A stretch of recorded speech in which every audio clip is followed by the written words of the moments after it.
bo'ladi. Erkak yo ayol? Bu savol nimaga? Aniqroq javob uchun.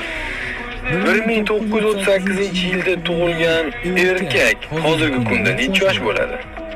Qaysi oyda? 1938-yilning 30-yanvarida tug'ilgan erkak hozirgi kunda necha yosh bo'ladi? Soat nechida? 10da.